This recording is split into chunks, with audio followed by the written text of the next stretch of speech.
বিসমিল্লাহির রহমানির রহিম। আসসালামু আলাইকুম ভিউয়ার্স, আমার মা কিচেনে আপনাদের সবাইকে স্বাগতম। চলে এলাম নতুন একটি দুর্দান্ত স্বাদের রেসিপি নিয়ে। আজকে আপনাদের সাথে শেয়ার করব খুবই সহজে অনেক মজাদার একটি বিস্কুট রেসিপি। তো আপনারা আমার পুরো রেসিপি জুড়ে আমার সাথেই থাকুন, সঙ্গেই থাকুন। ভিডিওটি দেখার শুরুতে অবশ্যই একটি লাইক দিয়ে সম্পূর্ণ ভিডিওটি কন্টিনিউ করুন। ভিউয়ার্স, এই দুর্দান্ত স্বাদের বিস্কুট তৈরি করার জন্য প্রথমে মিক্সিং বলে আমি একটি ডিম নিয়েছি, দিয়েছি 1 কাপ পরিমাণে চিনি, স্বাদ মতো লবণ। এখন ডিম, চিনি আর লবণটাকে খুব সুন্দর করে আমি ভালো করে ফেটিয়ে নেব। ভিউয়ার্স, আপনারা আশা করি একটি লাইক দিয়ে ভিডিওটি দেখবেন। এখন আমি দিয়ে দিচ্ছি ভ্যানিলা এসেন্স, দিয়ে দিচ্ছি 2 ফোঁটা পরিমাণে কালার ফুড। এখানে আমি অরেঞ্জ কালার ফুডটা ব্যবহার করেছি। আবারও নেড়েচেড়ে সব উপকরণগুলো আমি ভালো করে মিক্সড করে নিচ্ছি। এখন আমি দিয়ে দেবো শুকনো উপকরণ। 1 কাপ পরিমাণে সুজি দিয়েছি, দিয়ে দিচ্ছি 4 চামচ পরিমাণে ডিপ্লোমা গুঁড়ো দুধ। এখন আমি একটি চামচের সাহায্যে ভালো করে নেড়ে চেড়ে নিচ্ছি। যখন সুজিটা অনেক বেশি এরকম একদম ডিমের সাথে মিশে যাবে, ঠিক ওই মুহূর্তে আমি অ্যাড করে দিচ্ছি 1 কাপ পরিমাণে ময়দা। আপনারা চাইলে এখানে আটাটাও ব্যবহার করতে পারেন। এখন আমি চামচ দিয়ে একটু নেড়ে হাত দিয়ে ভালো করে মেখে একটি ডো তৈরি করে নেব।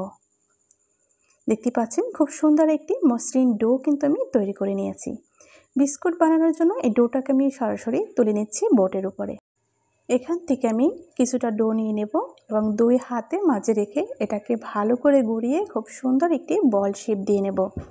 আপনারা প্রথম থেকে শেষ পর্যন্ত আমার এই রেসিপিটি দেখলে আপনিও এরকম দুর্দান্ত একটি বিস্কুট তৈরি করে সংরক্ষণ করে খেতে পারবেন 1 থেকে 1.5 মাস পর্যন্ত। যখন বলটা আমার তৈরি করা হয়ে গেছে, তখন আমি হাত দিয়ে একটু প্রেস করে খুব সুন্দর একটি শেপ দিয়ে নিচ্ছি।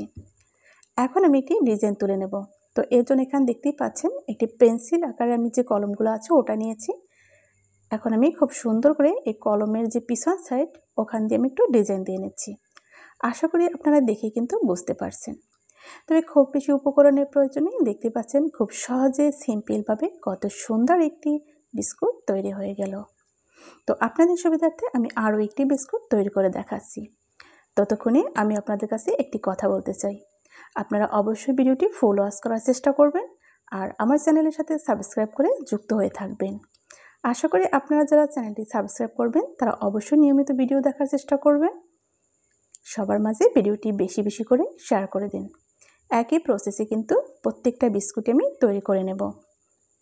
ভিউয়ার্স, আশা করি আপনারা আমার সম্পূর্ণ পথ জুড়ে থাকবেন আর আমাকে সামনে এগিয়ে যাওয়ার জন্য সম্পূর্ণ সহযোগিতা করবেন। ফুল সাপোর্ট করে এই চ্যানেলের সাথেই থাকুন। দেখতে পাচ্ছেন আমি আরও একটি দারুণ কিন্তু বিস্কুট তৈরি করে আপনাদেরকে দেখিয়ে দিচ্ছি। এভাবে আমি সবগুলো বিস্কুট তৈরি করে একটি প্লেটে নিয়েছি। দেখতে পাচ্ছেন কতটা সুন্দর লাগছে। এগুলো ভাজার জন্য চুলায় আমি একটি প্যান বসিয়ে পর্যাপ্ত পরিমাণে রান্নার রেগুলার সয়াবিন তেল দিয়ে কুসুম গরম করে নিয়েছি। একটি চামচের সাহায্যে এখন আমি সব বিস্কুটগুলো তেলের মধ্যে দিয়ে দিচ্ছি। আশা করি আজকের এই রেসিপিটি আপনাদের ভালো লাগবে। আর যদি ভালো লেগে থাকে তবে আপনাদের সুন্দর মতামত সুন্দর একটা কমেন্টের মাধ্যমে জানাবেন। অনেকেই আছেন জানি না আপনারা ভিডিওটা কতটুকু দেখেন, তবে অল্প এক কথায় প্রকাশ করে যান। জানি না ঠিক আমার এই জন্যই কি ওয়াচ টাইমটা হয় কিনা, তবে আমার ওয়াচ টাইমটা একদমই কম আসে। আশা করি আপনারা ভিডিওটা একটু দেখার চেষ্টা করবেন হাতে একটু সময় নিয়ে। তো এরকম আমি বিস্কুটগুলো উল্টিয়ে পাল্টিয়ে ভেজে নেব 4 থেকে 5 মিনিটের মতো। যখন এরকম খুব সুন্দর একটি কালার চলে আসবে তারপরে কিন্তু আমি তেল ঝরিয়ে বিস্কুটগুলো তুলে নেব। তো দেখতে পাচ্ছি কতটা ফুলকো হয়েছে। বিস্কুটগুলো কিন্তু একদম ফেটে ফেটে গিয়েছে, এতটাই ফুলে উঠেছে। আপনারা যারা বিস্কুট তৈরি করতে পারেন না কিংবা চান, কষ্ট মনে করেন, তারা কিন্তু আমার এই সহজ রেসিপি দেখে কিন্তু বিস্কুটগুলো তৈরি করতে পারেন। আমি খুবই সহজভাবে এই বিস্কুট রেসিপিগুলো আরও অন্যান্য অনেক রেসিপি আপনাদের সাথে শেয়ার করে থাকি। আপনারা চাইলে আমার পুরো চ্যানেলটা কিন্তু আপনারা ভিজিট করতে পারেন। দারুণ দারুণ রেসিপি দেওয়া রয়েছে, আশা করি আপনারা অনেক বেশি এনজয় করবেন। তো একই প্রসেসে আমি প্রত্যেকটা বিস্কুট তেল ঝরিয়ে তুলে নেব। ফাইনালি আপনাদেরকে সার্ভ করে দেখিয়ে দেব কতটা লোভনীয় হয়েছে। চলুন দেখা যাক। তো দেখতেই পাচ্ছেন ফাইনাল লুকটা কতটা সুন্দর হয়েছে, কতটা ইয়ামি হয়েছে।